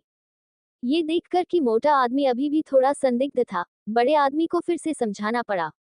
चिंता मत करो, मैं इस बार गलत नहीं होऊंगा। भले ही इस आदमी ने जानबूझकर अपनी आवाज एक बूढ़े आदमी की तरह सेट की हो, अपने काले लिबादे में छिपा हो और अपने हाथों को भी छिपाया हो, फिर भी उसमें एक दोष दिखाई दिया। जब उसने अभी पैसे फेंके, तो उसकी कलाई खुली हुई थी। उसकी हथेलियों पर झुर्रियों की तुलना में उसकी कलाई की त्वचा अज्ञात संख्या में वर्षों से छोटी है, और जब मैंने जानबूझकर उसे ऐसी सीट पर बैठने के लिए कहा जहां कोई खाली टेबल न हो, तो उसने वास्तव में शांति से मुझसे कहा कि कोई सीट नहीं बची है। हे, ये निश्चित रूप से कहीं से कोई बदमाश निकला है। बहुत बुरा नहीं है, और निश्चित रूप से बहुत मजबूत नहीं है। ऐसे में जब हम शाम को अपना काम निपटा लेंगे, तो हम रास्ते में उससे निपट लेंगे। हे मोटे आदमी के भोले चेहरे पर एक तीखी मुस्कान की झलक दिखाई दी। ठीक है, बस सुरक्षा के लिए उसके पकवान में कुछ मसाले मिला दो। जख्मी आदमी के चेहरे पर भी एक भयावह मुस्कान थी। हालांकि अपने विवेक के आधार पर उसने सोचा कि काले कपड़े पहने लड़का बहुत ताकतवर नहीं होगा, लेकिन सुरक्षा के लिए उसने सोचा कि उसे अभी भी कुछ असाधारण साधनों की आवश्यकता है। ठीक है, मैं कुछ नर्म हड्डियों का पाउडर डाल दूंगा। डॉट डॉट डॉट शाम हो चुकी थी। बिस्तर पर जियाओ मिंग, जो पूरी तरह से कपड़े पहने हुए और बैठने की स्थिति में था, ने चौंककर अपनी आंखें खोली और बुदबुदाया। आधी रात हो चुकी है और एक और जीवन सिमुलेशन का समय आ गया है। उसके दिमाग में सिम्युलेटर की आवाज गूंज उठी। डिंग, सिमुलेशन की वर्तमान संख्या 1 के रूप में पहचानी गई है। संकेत दे कि जीवन सिमुलेशन शुरू करना है या नहीं। सिम्युलेटर, जीवन सिमुलेशन शुरू करें। सिमुलेशन शुरू होता है। दिन 1, भोर से 5 घंटे पहले। आप साधना में डूबे हुए हैं। अचानक आपके कान साफ हो जाते हैं और आपको एक सूक्ष्म ध्वनि सुनाई देती है। आप अपनी साधना अवस्था से बाहर आते हैं और चुपचाप अपने कमरे से बाहर निकलते हैं, केवल उस मोटे आदमी को खोजने के लिए जिसे आपने कल देखा था। एक आदमी को उसके कमरे से घसीटते हुए देखने के बाद आपको पता चलता है कि वे सराय के संरक्षकों पर हमला कर रहे हैं। आपको लगता है कि आपको पहले हमला करना चाहिए, लेकिन चुपचाप एक चाल चलने के बाद आपको खोज लिया जाता है। एक भयंकर लड़ाई के बाद आप थोड़े से घायल हो जाते हैं। आप उन सभी को मार देते हैं जिन्होंने सराय में आपको घेर लिया था, केवल एक आदमी को छोड़कर, जिससे आपको पता चलता है कि आपका लक्ष्य कहाँ है। आप युद्ध की लूट की गिनती करते हैं और जुआन यिन दाओ, एक निम्न स्तरीय जुआन डू विधि, क्यूई विधि, सूखी लकड़ी की तकनीक और एक उच्च स्तरीय हुआंग डू तकनीक, तुयान जुए, प्राप्त करते हैं। सूर्योदय के बाद अपने घावों को ठीक करने के बाद आप सराय छोड़ देते हैं और सीधे अपने लक्ष्यों के स्थान पर जाते हैं। उनके आने का इंतजार करने और उन्हें गुप्त घात में लंबे समय तक न देखने के बाद आप आराम करने के लिए एक जगह ढूंढते हैं और दूसरी योजनाएं बनाते हैं। दिन 2, आखिरकार 2 घात लगाने वाले पहुंचते हैं। आप सुनिश्चित करने के लिए गोली निगल लेते हैं, और जब वे चौकन्ने होते हैं, तो आप पहले चुपके से हमला करते हैं और उनमें से एक को गंभीर रूप से घायल कर देते हैं, और लड़ाई के बाद दूसरे को हरा देते हैं। आप लूट की गिनती करते हैं और ग्रीन रॉक मिस्टिक वाटर और निम्न स्तरीय जुवान-डू तकनीक 1000 लाशों का हरा जहर हथेली प्राप्त करते हैं। दिन 3, आपके घाव पूरी तरह से ठीक हो गए हैं और आपने आत्मा को ग्रीन को अवशोषित करने की अनुमति दे दी है रॉक मिस्टिक वाटर, जिससे यह अधिक आध्यात्मिक हो जाता है और इसमें ग्रीन रॉक मिस्टिक वाटर के संक्षारक गुण होते हैं। आत्मा आपको ग्रीन रॉक मिस्टिक वाटर से प्राप्त ऊर्जा में से कुछ खिलाती है, और आप 2 सितारा डू ग्रैंड मास्टर के पास पहुंचते हैं और ग्रीनयान शहर छोड़ देते हैं। दिन 4, आप खुले में जागते हैं और अपने रास्ते पर आगे बढ़ते हैं। डॉट डॉट डॉट दिन 9, आप पाते हैं कि आपका डूक्यूई अधिक सघन है। डॉट डॉट डॉट दिन 16, आप एक गुप्त क्षेत्र के बाहरी इलाके में पहुंचते हैं। थोड़ा निरीक्षण करने पर आपको कई लोग मिलते हैं, और वहां कुछ शक्तिशाली लोग नहीं थे। आप वहां सिकुड़ते हैं, गुप्त क्षेत्र खुलता है और आप उसमें प्रवेश करते हैं। दिन 17, गुप्त क्षेत्र में आप और कई अन्य लोग एक औषधीय क्षेत्र पाते हैं। दुर्भाग्य से आपके साथ यात्रा करने वाले बहुत से लोग हैं। आपको केवल ice spirit flame herb, poison essence herb और फायर ड्रैगन फ्रूट मिलते हैं। दिन 18, आप संयोग से जुबान रैंक इंटरमीडिएट डू तकनीक एंग्री लान एंड विन स्लैश को छीनने में कामयाब रहे। आप एक शक्तिशाली डू स्पिरिट के लालच का शिकार हुए और भागने के लिए मजबूर हो गए। वह ऊर्जा की एक धारा से आकर्षित हुआ और आप भागने में कामयाब रहे। दिन 19, आप और कुछ डू ग्रैंड मास्टर्स जिनसे आप अभी मिले हैं, गुप्त क्षेत्र के जंगल से गुजर रहे हैं जब आप एक गंभीर रूप से घायल शक्तिशाली डू स्पिरिट का सामना करते हैं। आप उसे पहचानते हैं कि वह डू स्पिरिट है जिसने कल आपको मारा था। आप उसे घेर लेते हैं। शक्तिशाली डू स्पिरिट मर जाता है। आप उसके स्टोरेज रिंग से इंटरमीडिएट लेवल जुवान क्लास डू तकनीक थरी वाटर्स आइस रिफाइनिंग पाते हैं। दिन 20, आपने डू किंग हाई की लड़ाई में उतार चढ़ाव महसूस किया। यह महसूस करते हुए कि कुछ गड़बड़ है, आप वापस भागने लगे, जिसके दौरान आपको कई बार अन्य समूहों का सामना करना पड़ा। कुछ नहीं हुआ और अंत में गुप्त क्षेत्र छोड़ दिया। दिन 21, आपको एहसास होता है कि आपका फिर से पीछा किया जा रहा है। चोरों की चौथी लहर को मारें और अपने रास्ते पर आगे बढ़ें। दिन 22, आप अपनी अप्रयुक्त तकनीकों का कुछ हिस्सा बेचते हैं और अधिक जड़ी बूटियां खरीदते हैं। दिन 23, आप नीलामी घर में 600,000 सोने के सिक्के खर्च करते हैं और छठी रैंक की जादुई जानवर की law blue crystal ice mangle beast flame प्राप्त करते हैं और सुरक्षा के लिए जल्दी निकल जाते हैं। दिन 24, आपने जानवर की लौ को निगल लिया और 2 purple hot barrier breaker pills निगल ली ताकि आप 5 सितारा डू ग्रैंडमास्टर बन सके। लगातार सफलताओं के कारण होने वाली डू क्यूई की कमी को स्थिर करने के लिए आपने क्यूई बॉडी पिल ली। दिन 25, आपने समय की उल्टी गिनती की है और आपको पता चलता है कि इन अकेडमी के ट्रायल शुरू होने वाले हैं और आप अकेडमी की ओर दौड़ पड़ते हैं। दिन 26, जियानान शहर में आप ग्रिफिन पर जियानान अकेडमी लौटते हैं और प्रशिक्षकों और सहपाठियों से मिलते हैं। दिन 27, इन अकेडमी के ट्रायल आधिकारिक रूप से शुरू होते हैं और आप अपने विरोधियों को आसानी से हरा देते हैं। दिन 34, आप अपने अंतिम प्रतिद्वंद्वी को हराते हैं और पहला स्थान प्राप्त करते हैं। दिन 48, हुगान आपको और 4 अन्य लोगों को जियानान अकादमी के पुस्तक संग्रह हॉल में ले जाता है। हॉल में आप 3 के आध्यात्मिक परिवर्तन की गुप्त विधि प्राप्त करते हैं, जो आपको थोड़े समय के लिए अपनी ताकत में सुधार करने की अनुमति देता है। दिन 49, आप और अन्य जो इन अकादमी में आगे बढ़ने में कामयाब रहे, एक ग्रिफिन जानवर पर यात्रा की। ग्रिफिन जानवर पर आपने देखा कि कैसे बुजुर्गों ने कारवां पर हमला करने वाले जादुई जानवरों को हराया और मार डाला, और मजबूत के लिए आपका सम्मान बढ़ गया। दिन 50, आप अग्नि ऊर्जा शिकार प्रतियोगिता के बड़े छात्रों से छिपते हैं। दिन 60, आप साधना करने के लिए धधकते आकाश की हुई रिफाइनिंग टावर में प्रवेश करते हैं। गिरे हुए हृदय की लौ से एक लौ आपके शरीर के अंदर दिखाई देती है और आपकी साधना तेजी से आगे बढ़ती है। दिन 99, आप गोली शोधन में लगे हुए हैं और तीसरी श्रेणी की गोली क्लींजिंग आइस स्पिरिट लिक्विड को परिष्कृत करते हैं। दिन 100, आप गोलियों को परिष्कृत करने के आदी हैं। दिन 101, आप गोलियों को परिष्कृत करने के आदी हैं और आपने तीसरी श्रेणी की गोली विंड पिल को परिष्कृत किया है। दिन 102, आप अपना निवास स्थान छोड़ते हैं और अग्नि ऊर्जा के लिए परिष्कृत की गई गोलियों को बेचने के लिए एक दुकान पर जाते हैं। दिन 120, आप कुछ दोस्त बनाते हैं। दिन 130, कोई व्यक्ति आपके पास चुनौती के लिए आता है। आप देखते हैं कि उनकी ताकत आपकी तरह ही है। आप स्वीकार करते हैं और प्रतिस्पर्धा करने के लिए अखाड़े में जाते हैं। आप जीतने में सफल होते हैं और हारने वाले के क्रिस्टल कार्ड से उनके द्वारा दांव पर लगाई गई अग्नि ऊर्जा को घटा देते हैं। दिन 151, आप निर्देश प्राप्त करने के लिए अपने गुरु एल्डहो के निवास पर जाते हैं। दिन 157, आप निर्देश के लिए अपने गुरु एल्डहो के निवास पर जाते हैं। दिन 169, आप चौथी श्रेणी की गोली बनाने की तैयारी करते हैं। जड़ी बूटी के भंडार में जाते हैं, जहां आपको कोल्ड स्पिरिट जड़ी बूटी और चौथी श्रेणी की बर्फ विशेषता वाली जादुई कोर मिलती है। दिन 399, आप ब्लेजिंग स्काई की रिफाइनिंग टावर में प्रवेश करते हैं और पूरे दिन साधना करते हैं। दिन 400, कोई आपको चौथी श्रेणी की गोली को परिष्कृत करने के लिए ढूंढता है। दिन 670, आपने एक निश्चित प्रथम सितारा डू स्पिरिट को हराया जिसने आपकी उम्र देखी और आपको चुनौती देने की कोशिश की।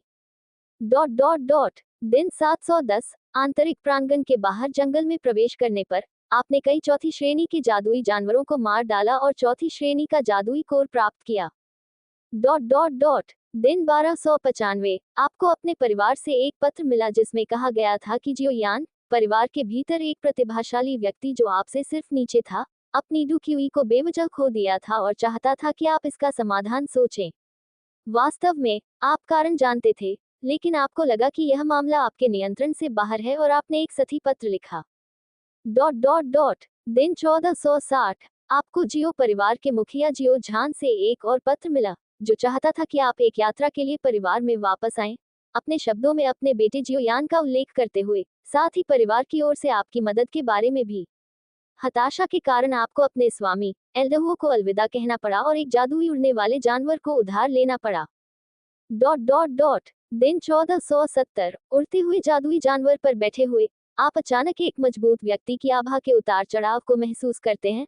आप अपनी आंखें खोलते हैं और एक कामुक महिला एक उच्च सितारा डू सम्राट होने के नाते आपके सामने प्रकट होती है। जब वह आपको ऊपर से नीचे तक देखती है, तो वह बड़ी संतुष्टि के साथ अपना सिर हिलाती है और आप पकड़े जाते हैं। दिन 1471, आपसे आपकी सारी संपत्ति छीन ली गई है और इस समय आप एक भिखारी से भी गरीब हैं। दिन 1480, अपने बगल में बैठे डू सम्राट को देखते हुए आप अपने शरीर की सीलबंद डू क्यूई को 99वीं बार सक्रिय करने में विफल रहे और डू सम्राट जाग गए और आपको एक अच्छा सबक दिया। दिन 1998। डू सम्राट के दुश्मन दरवाजे पर आते हैं और आप अपनी सीलबंद डू क्यूई के साथ डू क्यूई के दुष्परिणामों से हिलकर मर जाते हैं। सिमुलेशन का अंत। प्रतिभा आइटम का चयन किया जा रहा है। वर्तमान में उपलब्ध तीसरी श्रेणी की गोली क्लींजिंग आई स्पिरिट लिक्विड 600,000 सोने के सिक्के। द्वितीय श्रेणी के विंड मैजिक कोर। कृपया एक का चयन करें। अध्याय 19। जियानान अकादमी का सबसे अमीर। हे डू क्यूई महाद्वीप वास्तव में खतरनाक है। घर के रास्ते पर यात्रा करते समय भी आपका अपहरण किया जा सकता है। ये डू सम्राट महिला वास्तव में उसके मुंह के कोने फड़क रहे थे जब उसने सोचा कि सिम्युलेटर से डू सम्राट महिला ने उसे पकड़ने के बाद क्या किया होगा। सिद्धांत रूप में पकड़े जाने के बाद दूसरी पार्टी अभी भी एक महिला डू सम्राट थी, इसलिए उसका पीछा करने से सिस्टम में कुछ उन्नत इनपुट उत्पन्न हुए होंगे, जैसे छठी श्रेणी की गोलियां, उच्च श्रेणी की डू तकनीक, उन्नत औषधीय सामग्री आदि। पकड़े जाने में इतना बुरा नहीं है, ये वैसे भी सिम्युलेटर में होता है। ये वास्तव में उसे प्रभावित नहीं करता है, इसलिए कम से कम ये पुरस्कार पूल की सामग्री को बढ़ाता है ना? ये चीजें इतनी आम हो सकती हैं कि एक उच्च रैंकिंग वाले डू सम्राट के लिए उन्हें एक नजर भी नहीं डालना चाहिए। इसके अलावा खुद का नकली संस्करण कम से कम उत्तर पश्चिमी क्षेत्र में एक उच्च स्तरीय कीमियागर माना जाता था, इसलिए वह इसका उपयोग कैसे नहीं कर सकता था। लेकिन देखिए क्या हुआ। सैकड़ों दिनों तक जब वह फंसा रहा था, तो उसकी डू क्यूई शुरू से अंत तक सील कर दी गई थी, और जो सबसे अधिक दिखाई दिया वह वास्तव में टाइगर रिटर्न लाइफ एसेंस पिल नामक एक दूसरे दर्जे का अमृत था, और उच्च श्रेणी की गोली का कोई अन्य उल्लेख केवल 1 या 2 बार ही हुआ था। उफ, अपने दिमाग को शांत करने के लिए थोड़ा सांस छोड़ते हुए जियाओमिंग ने अपने दिमाग में सिम्युलेटर द्वारा दिए गए विकल्पों में से अपनी पसंद बनाई। तीसरी श्रेणी की गोली क्लींजिंग आई स्पिरिट लिक्विड 600,000 सोने के सिक्के। Second rank wind magic core. Second rank wind magic core पर विचार नहीं किया गया, जिसकी कीमत अधिकतम 10,000 सोने के सिक्के थी। इस चीज के लिए क्लींजिंग आई स्पिरिट लिक्विड, यह एक गोली का नुस्खा था जिसे एल्डरहो ने अपने शरीर में आग के जहर को खत्म करने के लिए खुद के लिए खोजा था। इस तरह की तीसरी श्रेणी की गोली अब उसके किसी काम की नहीं थी। 600,000 सोने के सिक्के। वह बहुत सारी जड़ी बूटियां खरीद सकता था, और वह खुद कभी भी कुछ बोतलों को परिष्कृत कर सकता था। ये स्पष्ट था कि किसे चुनना है। मुझे उम्मीद नहीं थी कि इस बार शुद्ध सोने के सिक्के सबसे अच्छे होंगे। 4 या 5 स्टोरेज रिंग को छूते हुए जो एक धागे पर लटकी हुई थी और उसकी गर्दन के बीच लटकी हुई थी, जियाओमिंग ने वर्षों से अपने लॉटरी ड्रॉ के बारे में सोचते हुए आह भरी। वह जो चाहता था वह वास्तव में अभी भी स्वर्ग और पृथ्वी के कुछ अजूबे थे, जैसे स्वर्गीय ज्वाला और ग्रीन रॉक मिस्टिक वाटर। उसने वर्षों में किए गए सिमुलेशन की सटीक संख्या की गिनती खो दी थी और उन्हें गिनने की विशेष रूप से जहमत नहीं उठाई थी, लेकिन अब एक मोटा हिसाब लगभग 200 बार था। हर बार जब वह कोई आइटम निकालता था, तो 3 विकल्पों में से कौन सा सबसे आम था। 6 सबसे आम श्रेणियां सोने के सिक्के, डू तकनीक, क्यूई विधियां, औषधीय जड़ी बूटियां, गोलियां और हथियार थीं। ऐसा इसलिए है क्योंकि ये सबसे आम वस्तुएं हैं जिनकी अधिकांश साधकों को आवश्यकता होती है और वे इन्हें खरीद सकते हैं। बेशक कीमियागर बनने के बाद उसके साथ कई कीमियागर भी थे, और गोलियों और कीमती जड़ी बूटियों के साथ साथ जादुई कोर के नुस्खे भी अक्सर सामने आते थे। जियाओमिंग ने उन्हें सामूहिक रूप से 8 स्वर्गीय सिम्युलेटर राजाओं के रूप में संदर्भित किया। सिम्युलेटर द्वारा निकाले गए आइटम को लॉटरी पूल की तरह मानते हुए जीवन सिमुलेशन प्रक्रिया पूल में पुरस्कार डालने के बराबर थी। भले ही ऑड्स अनुपात मौजूद न हो, जिस भी श्रेणी में सबसे अधिक आइटम थे, उन्हें खींचने की संभावना अधिक थी।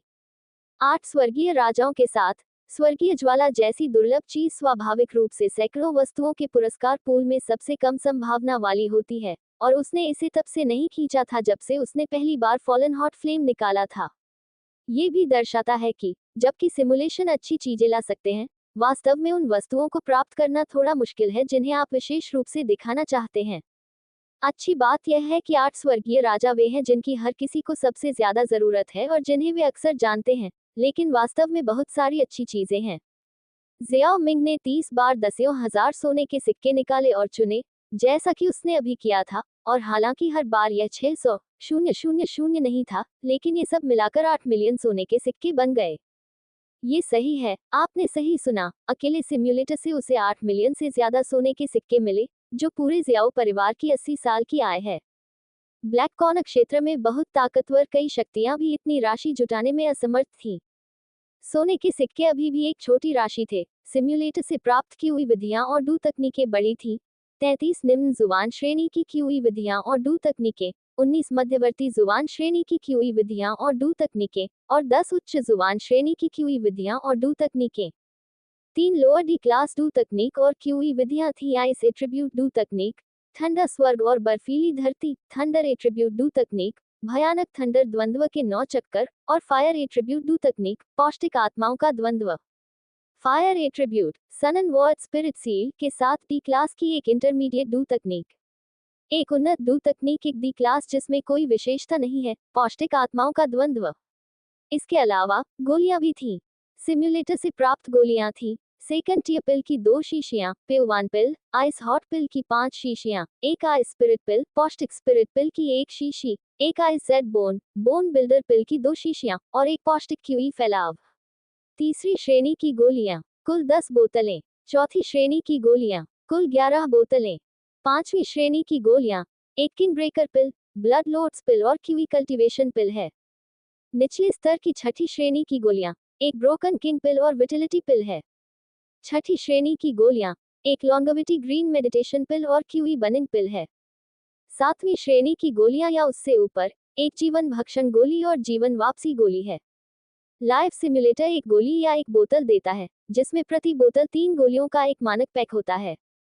वहां काफी सारे हथियार भी थे, लेकिन सबसे अच्छा 5वीं श्रेणी की अग्नि जादू कोर वाली तलवार थी जिसे जियाओ मिंग ने जियानान अकादमी के रास्ते में चुना था, और अन्य कुछ हथियार जियाओ मिंग द्वारा बेचे गए थे, जिससे लगभग 1 मिलियन सोने के सिक्के कमाए गए थे।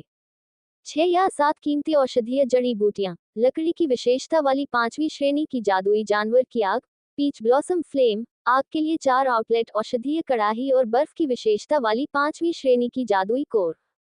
सैन्यन शून्य आत्मा सील, साधना अनुभव, और तीसरी श्रेणी की गोली शोधन अनुभव स्विफ्ट विन की आध्यात्मिक गोली। 5 भंडारण रिंग, जिसमें एक अग्नि लाल मध्यवर्ती भंडारण रिंग शामिल है। अन्य सभी निम्न श्रेणी के भंडारण रिंग थे।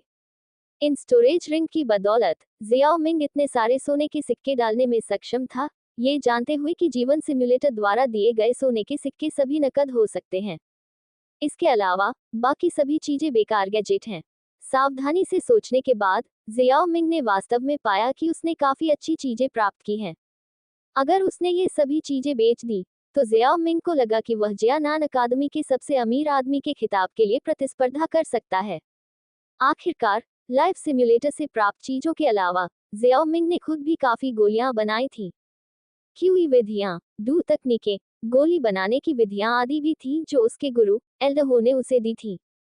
ये सब मिलकर जियाओ मिंग की पूरी संपत्ति बन गई। जियानान अकादमी में सबसे अमीर बनना कोई बहुत बड़ी प्रतिस्पर्धा नहीं थी, है ना? बेशक जियाओ मिंग का इस समय इन चीजों को बेचने का कोई इरादा नहीं था। आखिरकार उसके पास पहले से ही एक मजबूत नकदी प्रवाह था। इसलिए जियाओ मिंग ने इन तकनीकों को अपने पास रखने और समय आने पर उन्हें जियाओ परिवार में वापस लाने का इरादा किया, ताकि जियाओ परिवार में कुछ भंडार जोड़ा जा सके।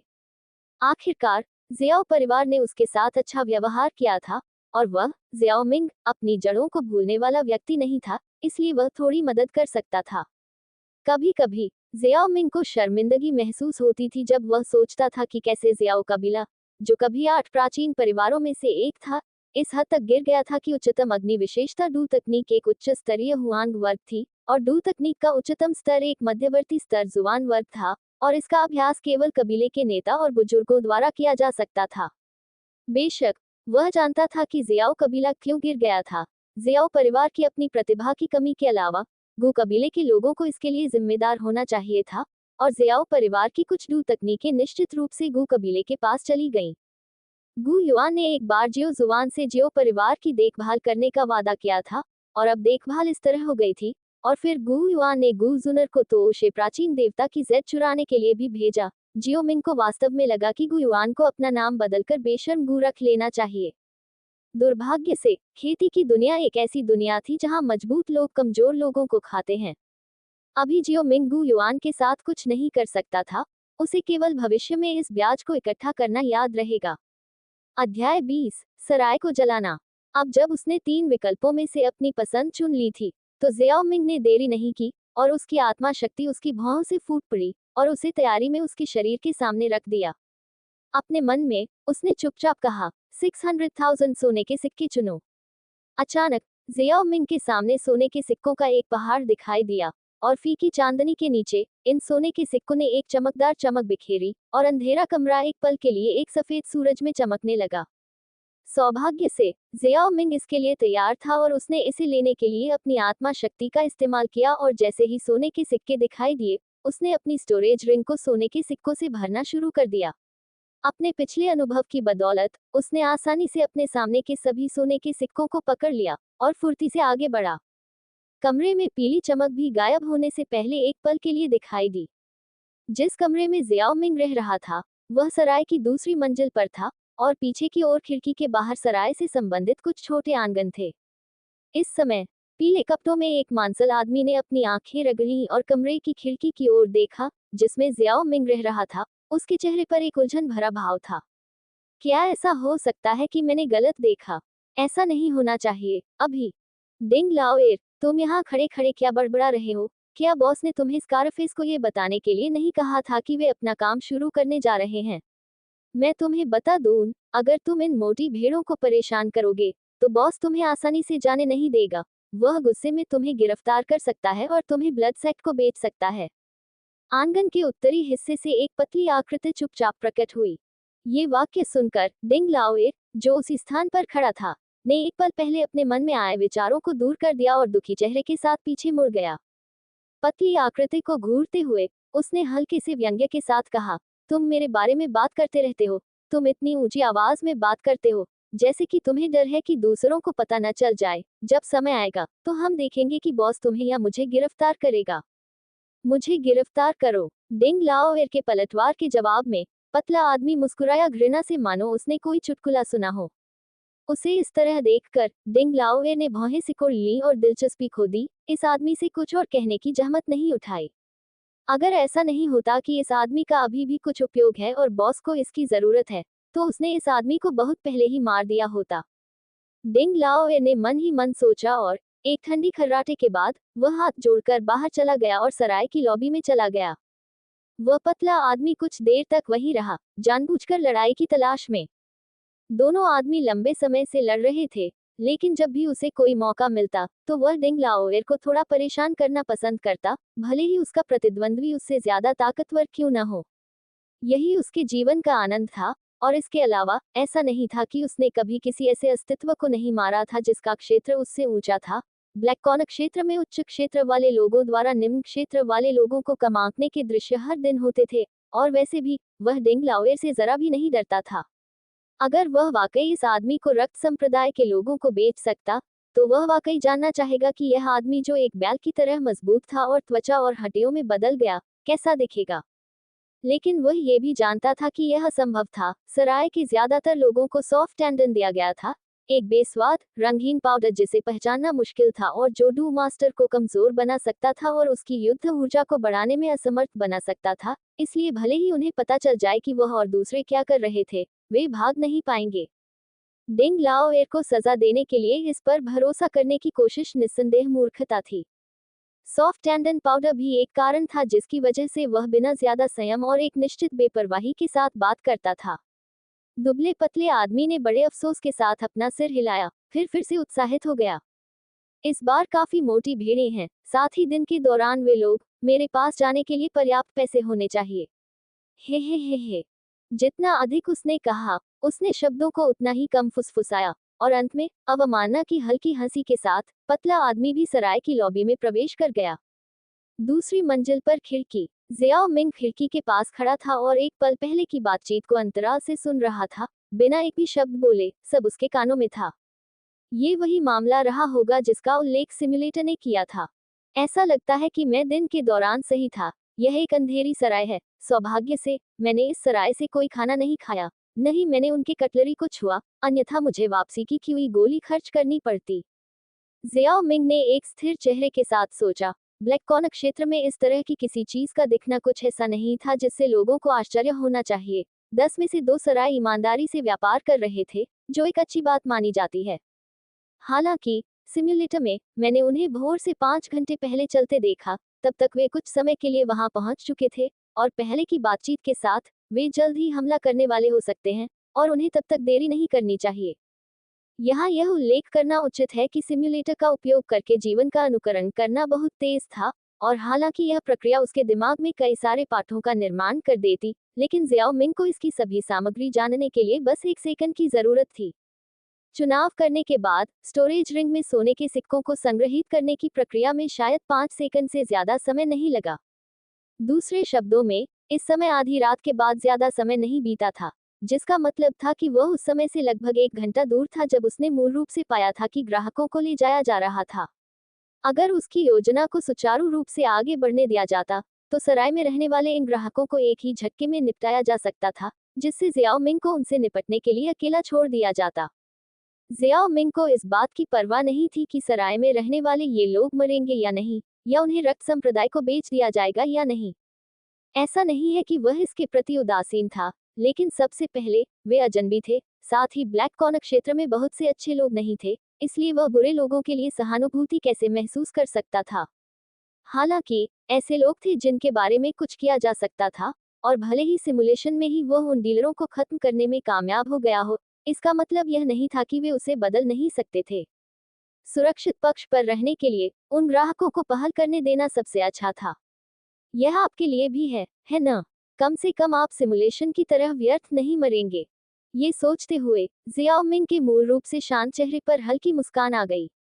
अपना दाहिना हाथ उठाते हुए उसकी पीली तर्जनी की नोक से एक आकर्षक खिलती हुई गुलाबी लौ निकली। ये पीच ब्लॉसम फ्लेम थी, एक बीस्ट फ्लेम जिसे जियाओ मिंग ने सिम्युलेटर के माध्यम से प्राप्त किया था, जो एक दुर्लभ 5वीं रैंक के लकड़ी के जादुई जानवर कुई म्यू बीस्ट के शरीर से उत्पन्न हुई थी। उनके गुरु एल्डर हो ने भी उन्हें एक बीस्ट फ्लेम 6ठी रैंक की ब्लू घोस्ट क्रिस्टल फ्लेम ढूंढी थी। 6ठी रैंक की ब्लू घोस्ट क्रिस्टल फ्लेम की तुलना में दोनों लगभग एक ही स्तर के हैं।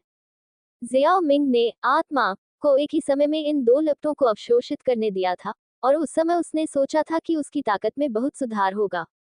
हालांकि आत्मा द्वारा उसके शरीर में लपटों को अवशोषित करने के बाद चक्रवात में बहुत अधिक ऊर्जा वापस नहीं आई।